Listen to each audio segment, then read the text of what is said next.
This is day 39, preventing tailspins. You know, I think I've thought a lot about things that cause to trigger me to go into a tailspin, like a negative spiral. Like, for example, in my early marriage, I learned that one of the triggers my wife has is a dirty kitchen counter. If the kitchen counter is cluttered or dirty, she thinks the whole house is destroyed. So I learned over time just to make sure the kitchen counter is clean. It's really easy to spot triggers in other people, but it's really difficult to spot triggers in yourself. But we all have them. There's certain things that in my life that if they're not right, I just flip out.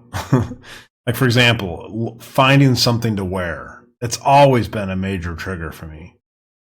Common triggers in life that cause disruption can often be attributed to psychological factors, such as stress, emotional reactivity, cognitive distortions, or underlying belief systems.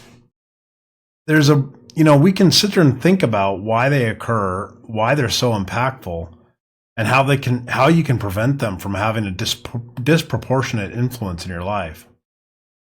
First off, what are these triggers psychologically? Triggers are stimuli, external or internal, that provoke a strong emotional or behavioral response. They stem from, lots of areas. First, past experiences. You may have unresolved events or trauma that make certain stimuli feel more intense. You could have a cognitive distortion, negative thinking patterns such as catastrophizing or overgeneralizing that amplify such minor setbacks into bigger things than they should be. You might have emotional dysregulation. You might have difficulty managing emotional responses to frustration, disappointment, or stress. You might have a bit of perfectionism or control over your environment. Maybe growing up, you had a lack of control, and therefore certain things indicate lack of control to you. So you might have an intolerance for imperfection or deviation from a plan.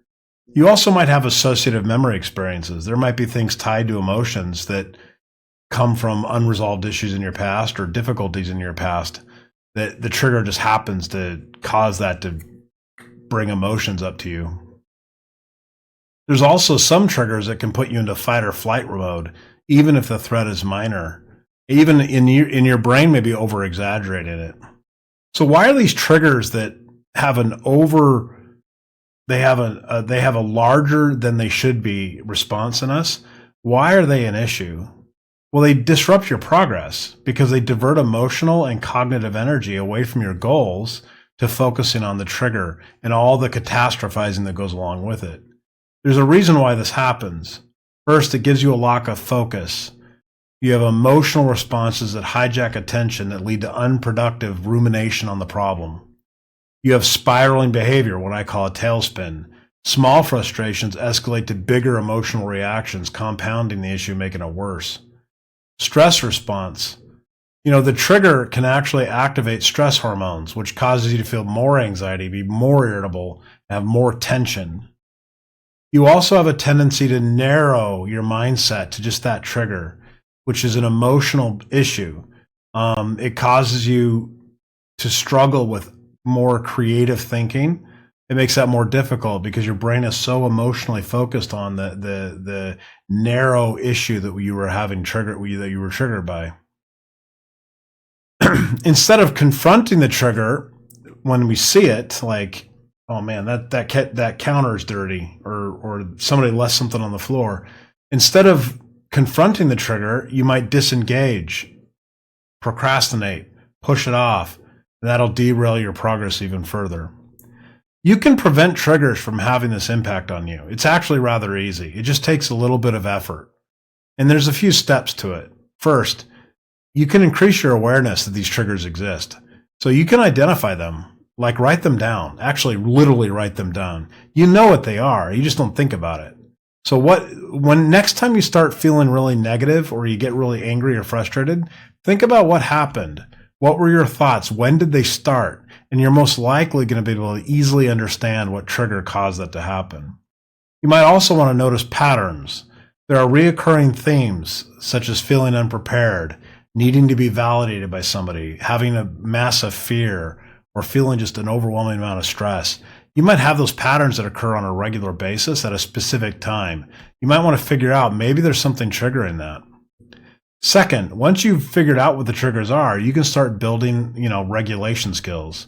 When you do see a trigger, you can pause and reflect. Take a moment, take a step back, breathe, try a meditation type technique. Try a way to reframe your thoughts. Ask yourself, cognitive questions that cause you to reflect on the distortion you're causing. Is this as big as it feels? What is the worst case scenario? And how likely is this really going to mean that the entire world's going to fall apart? It's also important, I've mentioned before, that you should label them. And in fact, even talk about them out loud. I feel frustrated because this thing is triggering me. And I oftentimes call that thing a name. That way, I can create a character out of it so that I can recognize and remember what it is. You can then, do positive self-talk. So the third step would be then to come up with ways to say this, like, this trigger is definitely a setback. I really wasn't expecting that right now, but it's not a failure. I can handle this. And that seems kind of cheesy, but honestly, it helps. You can practice that, becoming more and more resilient. As you overcome these triggers, every time you overcome it with positive self-talk, the better you get at dealing with that trigger when it comes. So if you have a go-to strategy, a way to cope. So for example, I like to just take a walk or go in the backyard and meditate for a while, or better for me is I just write my thoughts down. Those are things that I use to cope. Fourth, you can minimize triggers, like just set boundaries with people. Let people know. Simplify your environment. Get rid of the trigger. Reduce exposure to those triggers. That's what I've done. Like, for example, the laundry and clothing. I figured out a way to remove that from my life. So, yeah, I spent a little bit of money on that, but it's way worth it because the trigger is way worse. So I definitely would recommend simplify. And then prepare for unexpected, like when I'm traveling. Once again, the clothing thing pops up when I'm traveling. So I've come up with ways to prepare for that. So I'm ready to go when I need to travel. It doesn't bother me that bad. And also, I think you just got to be able to accept imperfection. That's the hard part. The last and final step is really to have psychological flexibility. Be willing to embrace the idea that disruption is going to happen as a normal part of life and stop thinking everything's a failure. But that takes a long time. You spiral into these what ifs when you don't really need to. It's always important to focus on long-term goals. Like, will this little stupid trigger matter a year from now? So I don't think so. Last and finally, I think it's important to, have trusted friends, a spouse, colleagues, friends of yours. Have them as a support team. If people know your triggers and you've shared them with them, they'll know to avoid them, or when they see it, they'll be able to help you through it. You never can underestimate having people help you. I mean, it really does help. Anyway, that's all I have to say about this. It is possible to build emotional resilience to triggers. It is possible to stop repeating bad patterns over and over and over again because we get triggered by the same darn thing every day. We can avoid these things. We can have much more success in achieving our commitments by avoiding the things that trigger us into downward spirals.